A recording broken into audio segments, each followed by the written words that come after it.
Welcome to A Narrative of Love, a series of conversations with thinkers, leaders, and spiritual teachers about their understanding of love and how they see the significance of love in our personal and political lives. I'm Scherto Gill, and I'm your host of these conversations. With us today is Dr Joy DeGruy, a US-based and internationally renowned researcher and educator. Her research has focused on the intersection of racism, trauma, violence, and American chattel slavery. Among her publications is the most celebrated book entitled Post-Traumatic Slave Syndrome: America's Legacy of Enduring Injury and Healing. Dr. Joy DeGruy, so delighted to have you on this program.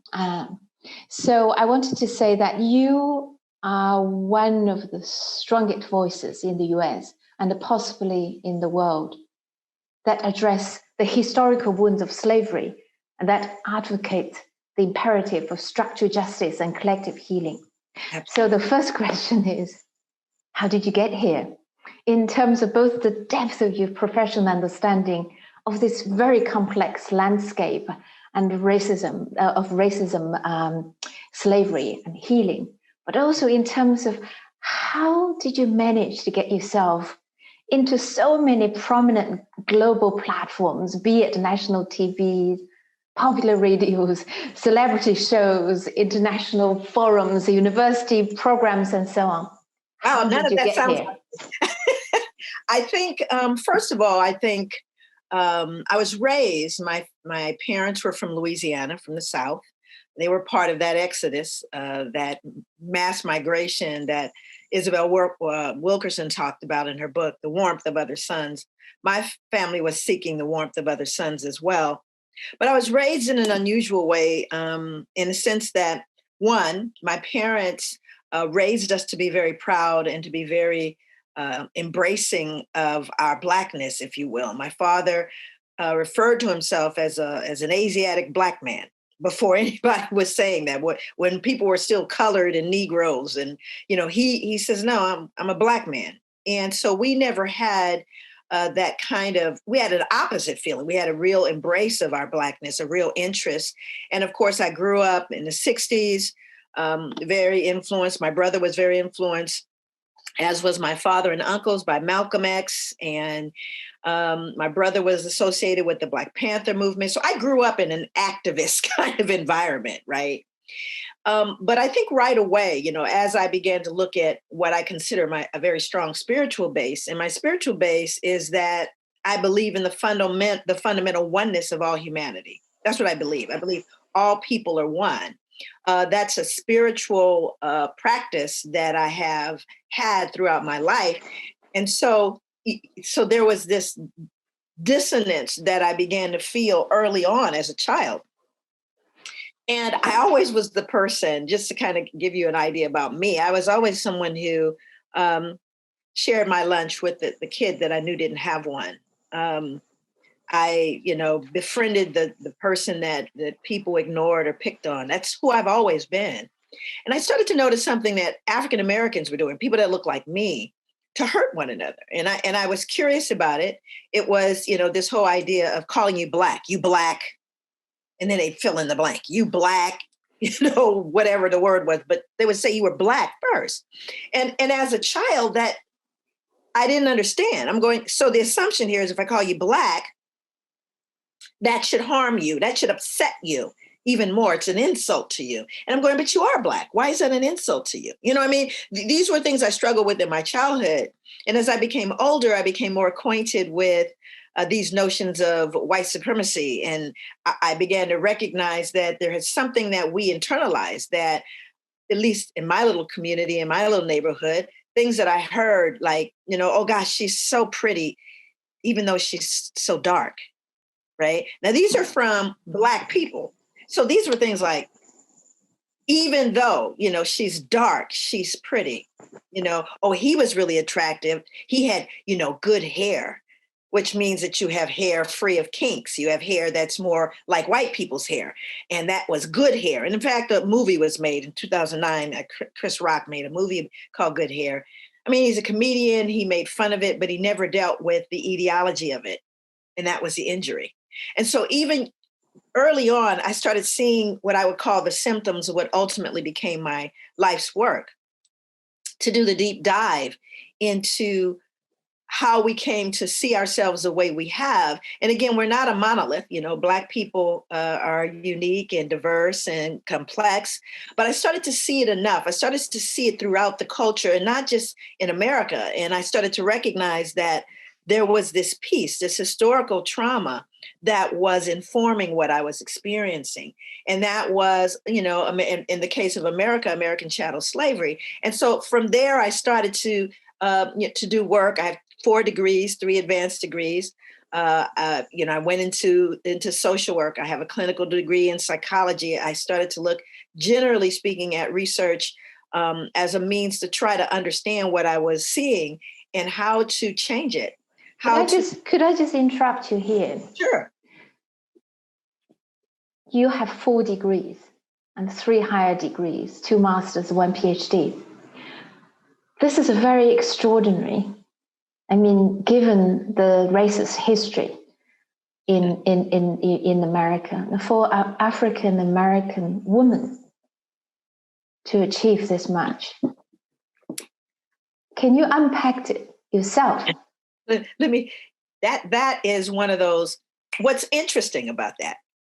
If you grew up in America, most African Americans are told as children, you can't just be average. You just can't be okay. You have to be twice as good in order for you to enter spaces that are even vaguely fair or just or equitable. You have to be twice as good. So I grew up with that mantra in my mind all the time. The irony is, I crossed the T's, I dotted the I's so that I could end up in the arenas where I could have influence. That's literally why I did it. The other part is that my actual body of work did not come from any of those degrees. I was not taught about me and my people and our contribution or our suffering or anything. It was something that you gloss over in Black History Month, maybe. And so, for me, it was a matter of making certain that I took the power out of the hands of people that would try to marginalize me. Having 4 degrees shut folks down. It stopped them from, again, making certain assumptions. And, again, I was taught as a child, you have to be twice as good. So I'm going to walk in with everything more than you say is required. God, that's extraordinary, to work twice as hard and to be able to get here. But I wanted to zoom into something which really struck me as very significant when I listened to your lectures, and that is, you talk about racism as a form of structured dehumanization. But you also suggested that in the US, for people to live in such kind of race, to be able to live in such a racist society, it requires what you call it cognitive dissonance. To reconcile, on the one hand, is this American ideal, we're born equal, and the equality and justice, with this kind of everyday treatment of people from ethnic minority background, such as African Americans, such as indigenous people. So would you say more about that? But in particular, I'd like you to say more about the long-term effect. Like you said, even the Black people self-denigrate, but long-term effect, those kind of cognitive dissonance on people, all people, not just the African Americans, indigenous Americans, but also people of other skin tones and people of European descent. Sure. I think that, and I'm asked that question often because I've done such a deep dive in terms of the impact it has had on people of African descent and indigenous people and other people of color here in the United States. But what happens is, you see, when you assert yourself to be superior, if you demonize, oppress, subjugate people, you lose your own humanity. The result is your own sense of humanity gets thwarted and distorted and perverted. And in order to live, coexist in a society that really promotes this notion of democracy and freedom, and then, for all intents and purposes, maintaining a sense or a form of slavery, whether that was the initial slavery or whether that was a sharecropping, which was another form of slavery, or, mass incarceration and the use of prisoners for cheap labor, all of it speaks to basically assaulting our humanity. And because, remember, I believe humanity is one. So I don't believe that these things can be done in isolation and not have extreme impacts on Europeans. Again, it robbed them of the ability to totally and fully embrace what is true, because the dissonance is, if I am superior and I am moral and I am intelligent and I am civilized, how do I reconcile behaving in barbaric ways? How do I reconcile genocide of people and capture, selling, mutilation, breeding of people? How do I reconcile that? And so what I have to do, and this is where that dehumanization piece comes in. It mustn't be me. It must be you. And I'm doing what you deserve. And so there was all of this, I guess there had to be this huge collusion, if you will, of every major institution in America had to say, yes, this was okay. They deserve it. And the only way you could do that is to demonize the people upon whom you are oppressing. So you say it's their fault. It's like, even if Europeans, you go back to European history and you look at women, white women, and they were so important. They grew food. They were some of the first medicines. Medical people. They were the folks who figured out how to preserve food. They were very important, very powerful. But with renaming them, we can change all of our behavior towards them. We can call them witches. Those very same people that gather up herbs and poultices and create medicines, well, they also create brews. And then now we've labeled you, which we've done, we've relabeled you. And therefore now the behavior we are exhibiting, it fits that label for you. And that's all you need is that label. And Black people were labeled everything: lazy, dangerous, violent, all of these things. Oh, so they deserve to be treated this way. And then everyone can go to sleep and go to church and do all the things that feel good. But that dehumanization piece has been done with people, not just people of African descent, but throughout the world. And then once you dehumanize people, you can put them in ovens, for example, right? You can do all of these horrific things to them because, they deserve it. There's something wrong with them. And so for me, I think that's what I recognize is that, you rob yourself of your own humanity when you lie, when you have to be complicit with things that are horrific, right? It takes something away from you. And like anything else, if you lie, the problem with a lie is that you have to keep up with it. See, if you tell the truth, you have to keep up with the truth. You have to go, oh my God, I told that lie. So, oh my God, they're getting ready to go talk to, Deborah. I better call Deborah because Deborah doesn't know the lie. Well, that's America. America has been burying the lies and they've metastasized. They've come to the surface and the whole world now can see. And so I think this is an opportunity for us. It's not new to people of color. None of this was new.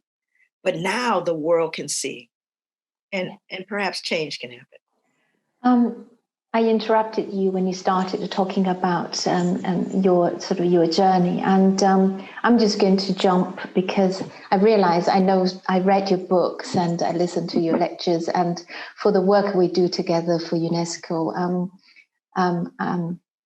I have an acquaintance with you. Maybe it's not fair for the for the audience of this program. Let's just return to your starting point. You talk about your journey of becoming and your education and your research and so on. But I just want to pick one part. in your own journey of becoming, you wrote in the book, you went to Africa, and that was an extended trip, and you met with many African women. And but I also remember you mentioned in your book, and one of the African women came to you and said, look, Africa would not forget you.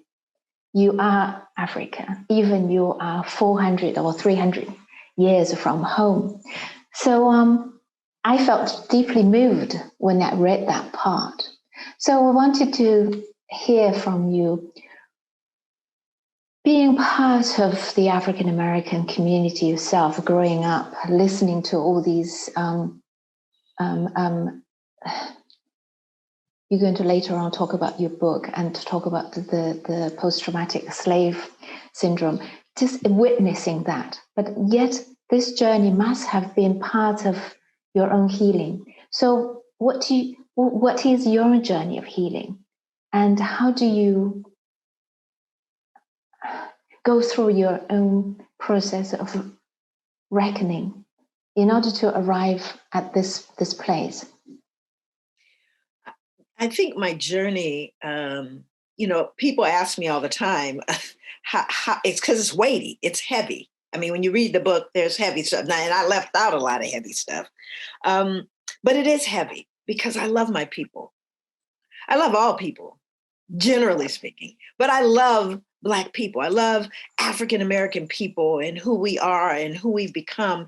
And this notion that we are the pupil of the eye. Every pupil is Black. It beholds what is before it. We are the pupil of the eye. And that is a metaphor that has been attributed to African American people, to Black people, people of African descent.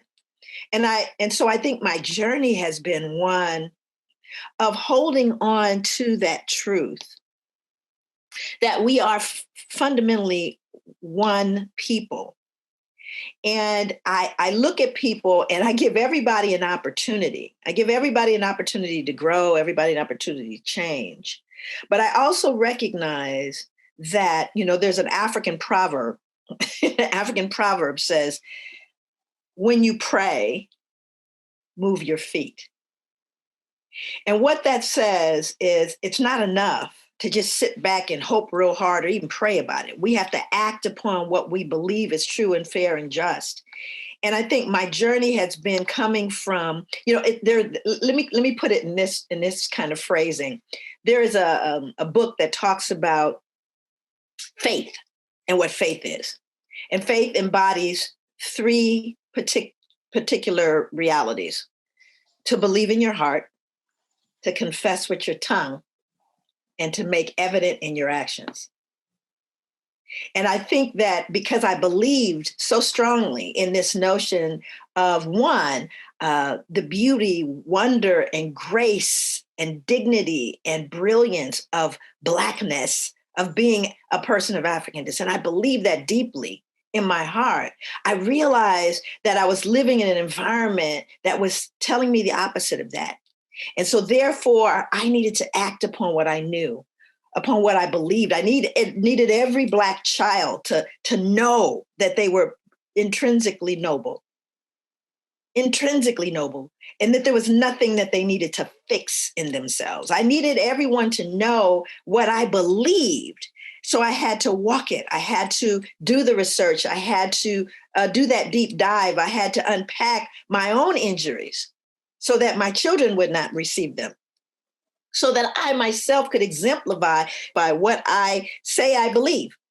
And if I'm exemplifying that, not doing harm, not transmitting trauma further, I have to do my own work and look at mine so that I don't inadvertently pass those injuries on to my own children and they to their children. And I can say honestly that they may have their own issues, but they don't have mine. Okay, I did not transmit the hurt because they didn't experience my trauma. They have no reason to have to carry it. And so that's part of what my work is. It's about not just, looking at past, but looking at who you are and the trajectory for the future. Now, so when you were with those African women and those women came up to you and embraced you, And for someone to say that, look, you're here now, you're home, even though you were 400 years from home. So how does it make you, how did that moment make you feel? And what does it say about the kind of love the kind of, you said, we have to respect ourselves and to see the beauty in ourselves. I would say that maybe that's a form of self-love. And so what does the return to Africa and have that experience make you feel about love, healing, and belonging? Wow, so powerful. It was transformative, actually, honestly, Scherto. It was transformative because it was I could tell you that the context, and I actually had another experience I wrote about in the revised book that I never talked about, but I wrote about it in the revised book.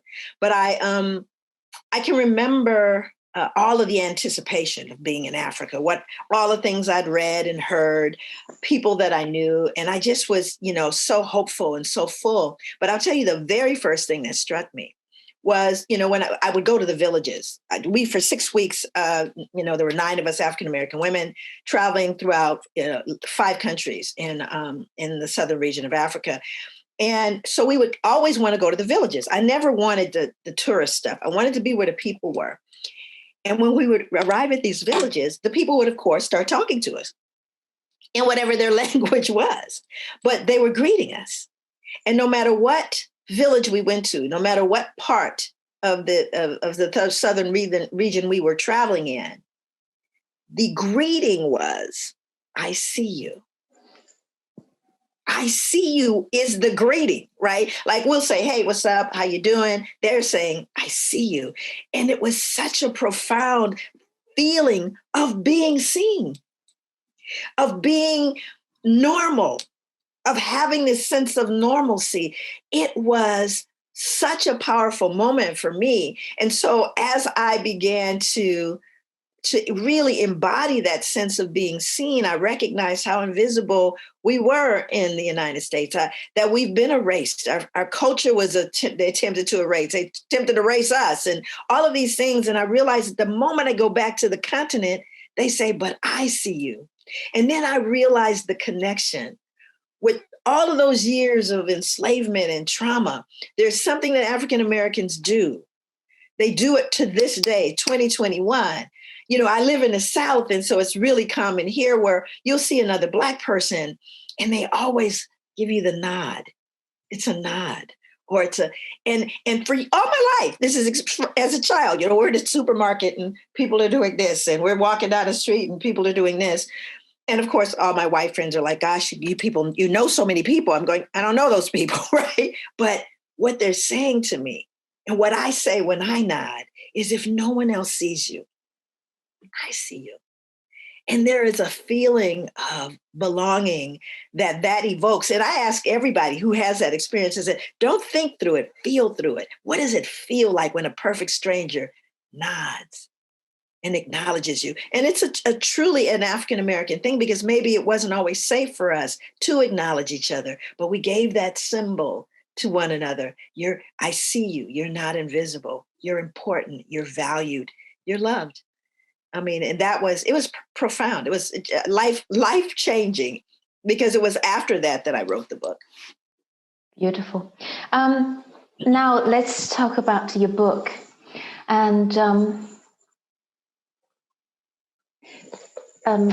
just tell us, what is it like an everyday for an African American to live with this trauma? What are those symptoms of living out we know PTSD, but what is the PTSS? Well, it's interesting because they're related. They're not the same by any stretch. And I had to do a great deal to make certain that people did not try to create this sense of a disorder. It's not a disorder, right? People who were directly impacted by any trauma often, results in stress-related illness. There's no doubt about that. Matter of fact, one trauma will produce stress-related, injury. People would end up with PTSD from an indirect trauma, finding out about something that happened to someone they loved, not even being directly impacted themselves. There were a number of people that were impacted by 9/11 that weren't there, you know? And so there's this notion of trauma and what you do with it. And we're not talking about what made the African-American experience unique was that it was over hundreds of years. What about hundreds of years of trauma? And and it's so amazing. It seems like we'll look at everybody else's trauma, but we wouldn't look at ours. We wouldn't look at, it's as though, oh yeah, you know, they're so strong, they're resilient. Yeah, we're that too. But, you know, you're impacted by a couple hundred years of trauma. It's impossible not to have been. The question that happens then, if I have been traumatized, and this is kind of the math I did on the front end, and I looked at specific things like violence. That's what I looked at in my clinical work. I looked at violence among African-American male youth. I wanted to see the connection between historical trauma, their idea of how they were socialized, what they were socialized to believe about themselves, you know, and this whole idea of, you know, just what the larger society was doing. So we're looking at racist socialization. We're looking at violence. And then we're looking at this whole idea of the self-esteem. What do we believe about who we are, right? So, but when you start looking at it and unpacking it, if I've been traumatized, let's just say, let's move it back a couple hundred years, and I've been traumatized, let's say I have post-traumatic stress disorder as a result of it. You know, somebody beat me, raped me, took my child, whatever the reason, I am now, as a mother, exhibiting symptoms of stress-related illness as a result of a traumatic event. But I don't have access to any help. I don't have access to a diagnosis. I don't have access to a doctor. I don't have access. I have my community, whatever that community happens to be at that moment, that tries to kind of hold me together. But I'm healing the best way I can, but I'm still exhibiting the behaviors. But I have children that I'm modeling that behavior for. So not only am I experiencing this trauma myself, I'm trying to hold it together, but my children are learning from what they're seeing. And unfortunately, it's not just me that's been traumatized. It's all the people around them that have been traumatized. So after a while, the behavior begins to become normalized. And I think that that's the piece that's so important. Can I read a piece? This is a piece that actually is from Isabel Wilkerson's cast. And I call it This House. She doesn't, but I call it This House because I introduce my audience to her work. We in the developing world are like homeowners who inherit a house on a piece of land that is beautiful on the outside, but whose soil is unstable, loam and rock, heaving and contracting over generations, cracks patched, but the deeper ruptures waved away for decades, centuries even. Many people may rightly say, I had nothing to do with how this all started. I have nothing to do with the sins of the past. My ancestors never attacked indigenous people, never owned slaves. And yes, not one of us was here when this house was built. Our immediate ancestors may have had nothing to do with it, but here we are, the current occupants of a property with stress cracks and bold walls and fissures built into the foundation.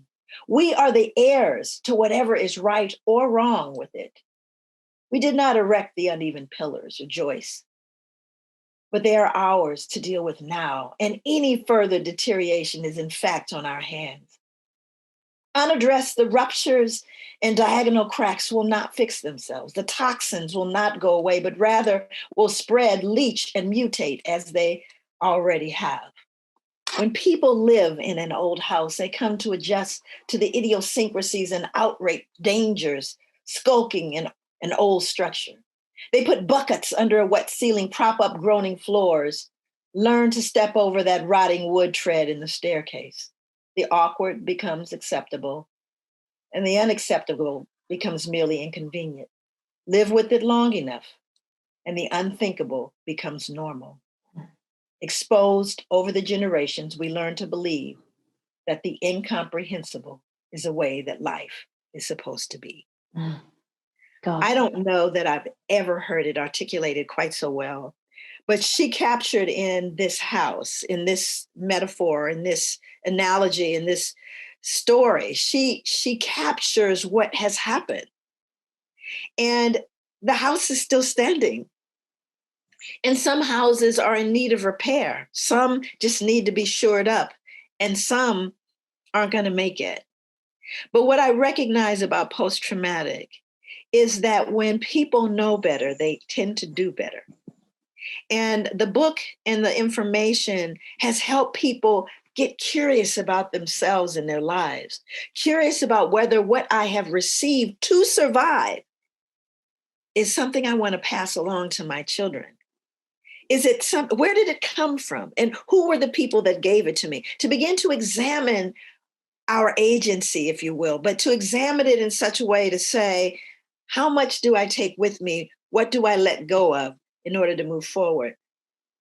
I think on an everyday basis, one of the greatest challenges that we all face is the discomfort when we are confronted with racism. So recognizing the issue as like what you have unfolded in your book, as a collective of the collective grief, trauma, and the injustice that people of color have endured is one thing. But like you said, to be able to, or to know, or how to engage with it is another. So we tend to see kind of two opposite reaction. One is positive, you may call it positive discrimination. Well, look, I'm not racist. I really love Black people. My closest friend is Black, and so yeah, look, I'm all there, and the Black people are so beautiful, and so on. And the other kind is probably, you may call it active disassociation.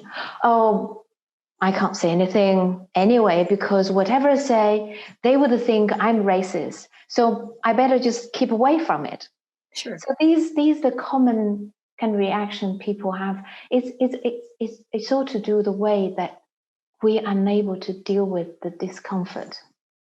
Absolutely. The discomfort, and so much so we either cover our eyes, or we try to look at everything in rosy eye.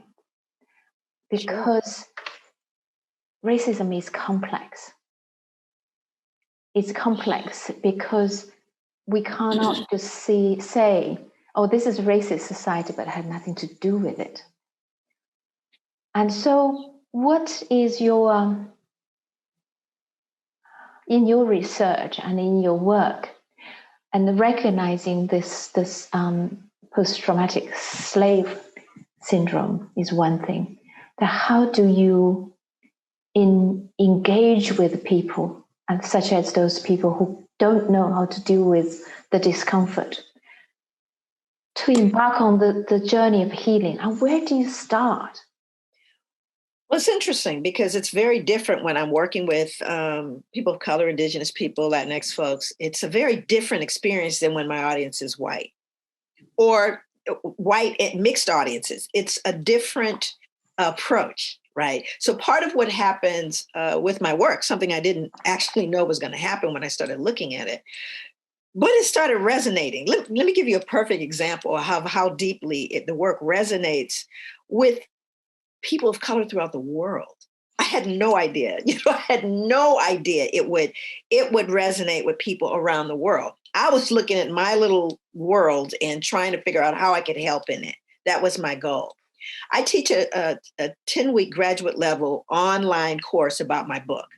At the end of basically the introductory course, I talk about models of change. I talk about models of healing. Right? What ends up happening normally is people say, oh, can I just have your model? And I say, no, this is heart work. You've got to go through this process so that you can fully understand the nature of the injury, so that you might not unintentionally cause more injury. I said, this is not something, and again, I find that white people always want, give me the bullet points, because I don't want to go in here. I don't want to mess with what's in here. I just need you to give me the bullet points. I said, this is not how we can heal. It's not bullet points. You've got to get out of between your ears and into your heart. And the work through that 10 weeks gets you to your heart. You are not the same at the end of that 10-week course. In one of my sessions, I believe it was last fall, I can't remember, there was a young woman who wrote me, who became a student from India. And she said to me, she was working on her PhD, and she said, I used your work. I am from the Dalit, the untouchable class. And I now know how to save my people. You will never know. I still get chills when I hear that. I get chills because she saw in my work the ability to work with people that when I looked at the treatment of the Dalit people, I was so humbled. I was overwhelmed. I mean, literally, I was so emotional. I couldn't believe it when she started to tell me about the lives, current lives, and the last 2,000 years lives of the Dalit people. And here was this, you talk about amazing woman who emerged out of that, went back to school, got her degrees, and says, I'm going to help my people. And so for them, it resonates because, again, it's I see you. It's I completely embrace your reality. And then when I work with white people, what I tend to have to do is, one, I said, your guilt is not helpful. It's not helpful for us. It's not helpful to you. That's not what this is about. This is not about guilt.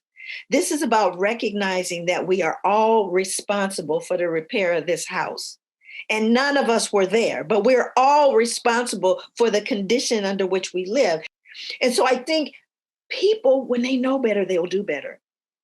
Those who are afraid began to realize I do have a voice. And whether I like it or not, Peggy McIntosh would say, you have white privilege, spend it well. Spend it well.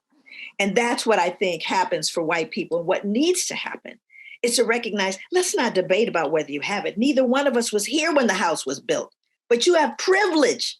You were born with it, white skin privilege. How are you going to spend it? And so that to me becomes the, not even the dichotomy. We're working together in this, in our own lanes, in whatever way that we can make things right or better or heal. And that's what the healing's about. It's about all of us as a united humanity, recognizing that this is a house. If we're going to fix it, we have to do it together. It feels like, this is my own interpretation, I feel there's at the center of this, as you said, we're not talking about blaming. We're not talking about any kind of a guilt, but we are talking about, for me, I would interpret it as a radical ethics of love. It's almost like love is a radical ethic in your work. And that can be a pathway to social transformation. So I go over to you. Interesting. So why love? If that can be a love, a radical ethic, why love? And what kind of love are we talking about here? I think that love, like faith, is conscious knowledge. It's an action word. It's an action word. I believe, if you want to get deep, I believe it's love that causes the atoms to be attracted. I think that love is one of those things, like, when I would come into workshops, this is a perfect example. I would come into workshops and I know that fundamentally, and it's just not more than a notion. It's not just, oh, it's nice if we just loved each other. It's really true. Okay. The reality, it's really true. But you can't start a workshop going, we just need to love each other. People it would be a hot mess. So what I did learn, though, about this whole idea of love in action, that love itself has, it's key. So we use other words for stuff. For example, we grow up in the sciences, mental health sciences, and we talk about the subconscious mind, right? The subconscious mind, which is not you can't find it. Okay, you cannot. It's not a thing. You can't actually. It has no material reality. Yet we'll say, there's a subconscious mind, and people accept that. But what if you said you have a spirit, or you have a soul? You see, that's not acceptable in certain arenas. But subconscious mind is, and you can't see either of them. But the point is that when we start looking at evidence, right? We start looking at love as evidence. I started to look at implicit bias, right? Implicit bias. And there are all kinds of ways to actually test for bias, right? We know that there's been a number of them. One is called the IAT. And in this, people have to determine whether or not they're seeing a Coke bottle or a wallet or a gun. And then there's a face that flashes just in a second, black face or white face. And they started looking at this, and they could say, if you associate more guns with the black face after seeing the black face, then we know that you're connecting blackness with, So anyway, long story short, they did this with police officers. Most of the people were white police officers. And then they tried something to see if they could somehow decrease the amount of bias. So they showed them these scenarios. They engaged them in these scenarios in which a black person rescues or saves the white person, and the person that's the perpetrator is white, and that the black person saves them. And they become a part of this scenario, and they start engaging in it. And they were able to, listen to me, reduce bias 48% in one sitting. So now, as a social scientist, I need to unpack what just happened. Why is that? Because a person was somehow impacted in such a way that they felt empathy, that they felt love, that they didn't think could happen. But now we're talking about an artificial situation, because normally they would never find themselves in a situation with the black person, which is the problem. Our separation, we can keep the lies going. Oh, they're dangerous. You want to be with them, and they're all of these things. But you see, it's just like light is dispelled, and darkness is dispelled with light. The darkness doesn't have the power to stay there once light enters the room. And in the same way, when you have love and you have truth that combine, it destroys the lie, and we can feel each other. So I looked at that whole thing.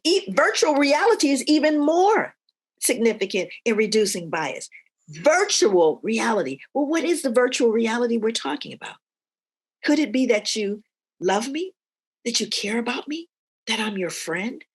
Because you see, once we get there, there's no question. And so we're trying to create artificial ways to find love. The quickest route is through your heart and with me, to engage with me. But people who are afraid or who believe the lies will get as close as virtual reality and will find themselves for the first time feeling empathy and love. So love is a movement. Love is action. Love is that which moves us towards each other. Yes. Love is that kind of shorten the distance that exists. Maybe even break down the walls and whatever fortification we put in between us, and so that we are drawn together. So would that relational process be a starting point for societal healing? So you often talk about education, because that's one of the areas you work, and you worked with Black boys and so on in education. So what can education do in terms of applying this ethic of love and this kind of radical ethic of love in this movement? Absolutely. We can become closer, and when we're close to each other, then you can empathize with another human being rather than imagining the fear of something that you don't really know. Right. And so, you basically just kind of said what it is that I do, actually, because I have a couple of evidence-based models. One of them is called the relationship approach. right? And I used it in schools. I wrote the model back in the 90s and have since, of course, rewritten and tweaked it. But it's very powerful. It was based on the premise that of the work of Dr. Edwin Nichols around axiology in the study of values. And long story, Dr. Nichols, whom I love, basically trained me to understand the way in which Black people have moved through the world through millennia, through thousands of years, not a couple of hundred, or in America. Who are we, right? And that's his research. And he came up with his philosophical aspects of cultural difference. And one particular area of it really lit me up. And it was that idea that the highest value in African Latinx culture is the relationship between people. So I wrote and created something called the relationship model, and consequently the relationship approach. In other words, the relationship is in itself the key, because the highest value is in the relationship. By utilizing a model that puts at its center my connection with you, which most people don't want to do. It's hard work. When I say it's hard work, it's true. If you cannot connect with children, you don't need to be in front of them, especially children of color. It's not just a notion, it's a reality. And if you look at every program throughout the United States that's working with people of African descent or Latinx people, before they can even explain to you what it is, you're going to hear the word relationship come out. We build relationships with parents, with teachers, with students, with community, with village. That's the answer. It always has been. And we have, we make fancy names for it, but the reality is you need to be able to get to your heart, which is that love piece that you're talking about. My kids know I love them. That's why I can correct them, no matter where I am. Yes, relationship at human level, like in schools and community, workplace, and so on. So there's a possibility. However, that relational process, take it to structure level. I wonder what it will look like. And I think one of the greatest African-American feminist philosophers is Bell Hooks. Bell Hooks, yeah. Yeah, and she said that there cannot be love without justice. Yes. And so I don't believe for one moment that Bell Hooks means that love must be conditional. It doesn't mean that. But how else might we understand her proposal here? And how does love sit comfortably with justice? And what is the interconnection between love and justice? So powerful. I love these questions, because there's so much of what I believe. There's a wonderful quotation that says that the purpose of justice is the appearance of unity amongst men, which essentially means you can't have unity without the justice. People like the kumbaya photo op kind of notion, right? We are the world, but the rubber meets the road when we can be just and equitable, right? And the bottom line is, like I've been telling everybody, and I think it's wonderful that they're taking down statues, they're changing the name of sports teams, they're taking Aunt Jemima off the jar or whatever. That's all great. But at the end of the day, are we going to have a just society? And meaning that, because everybody keeps talking about getting back to normal, right? They keep saying, let's get back to normal. Joy doesn't want to go back to normal. Let me be on record saying I don't want to go back to normal, because normal is disparity. Normal is police use of deadly force. Normal is white supremacy. Normal is disproportionality. All of those things are what normal has been. I don't want to get back to that. Which means that if we really are about trying to create change, whatever your perspective of that is, it means that must be a just change. And that's the reality. If again, when you start looking at anti-Blackness, you begin to realize it is a foundation. If in America, this is a foundation. If we can get this right in America, the rest of the world will follow. That's an absolute truth. And we've got to get to this and get to it quickly. Because where we are now, we can't unknow what we've seen the past year. We can't unknow it.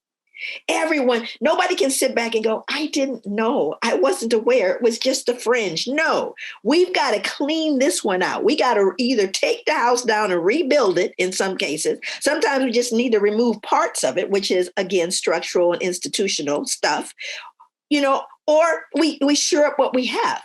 But one thing's for sure, we cannot continue as we have. If this is going to be a just and equitable society, it means that we got to share the goods. And that's, again, that's where every people get right up to that and think that we don't have to go any further. And we must. This justice implies that there has to be fairness and equitable resources, which have never existed for people of color in America. So, yeah, two-pronged approach. Yes, I need to heal. Yes, we need to engage. Yes, we have to get back to this mutuality that we experience as human beings. But once again, when you pray, move your feet. We got to have action, and that has to be represented in the institutions that continue to perpetuate the harm. The institutions, people say to me all the time, Joy, what can we do to fix policing? Fix policing? Policing works perfectly well. It works the way it was designed to work and not on our behalf. That's the reality. Every system, that the results is what it's designed to get. I said, so we keep going, oh, wow, fix it. No. This is one where it's poison at the root, based on slave patrols. We shouldn't be surprised what happened to Emmett Till. We shouldn't be surprised what happened to George Floyd or Breonna or Tamir or Trayvon. It's born out of terrorism. And we know it. We know it. So this is something where, again, we have to apply that knowledge in such a way that we begin to either dismantle some of these institutions that are never going to produce any positive results because they're designed to not. Starting with the Constitution, right? The Constitution of the United States was not made, it wasn't for everybody. It was made for white men with money and land. Period. And so we had to adjust to that. We had to change it. We had to do amendments. We had a civil war, meaning that there's so much that needs to be repaired here. At least there's a chance because now it's exposed. Now people aren't buying the lies anymore. So here is an incredible opportunity. But like I said, a lot of people, they'd rather burn this country to the ground before they share it. And I think we're there. I think we're on the precipice. But I think there are more people that want to save it than want to destroy it. For those people on two sides, one is just a positive discrimination. The other side is just active dissociation. Where do we start to, if love is that action is movement, to shorten the distance between people? So where do you advise us to get started? I always start at home. At first, you start at home. And I mean that very, very seriously. I've written a study guide to my book to help people operationalize in their own personal lives, in your own space. It's also designed to be able to work in community and with families.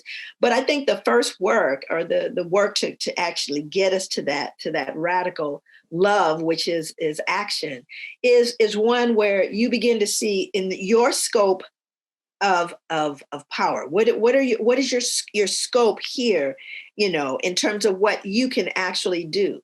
And then to say, what can I do within those arenas? Like I talk often with parents. They say, well, I'm at home. I said, you work with children.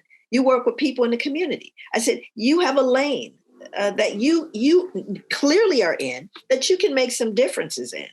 But it starts with me and figuring out, what is my locus of control? What are my resources? Who are the partners that I can gather with me in this process? All of us have that opportunity every single day. We do. It's a matter of whether or not we're going to move on that. We're going to operate on that. So that level of awareness, and then taking and moving it into an action. A measurable something that you can look at and say, I moved from here, the point of knowing, to the point of doing. And I say that that's huge. People have, minimal resources. People have a lot of resources. I'm saying, I don't care what you have. You can do the work, and you can do your part to move us towards that more unified, whole humanity, healthy humanity. So thank you so much, Dr. DeGruy, for sharing your narrative of love.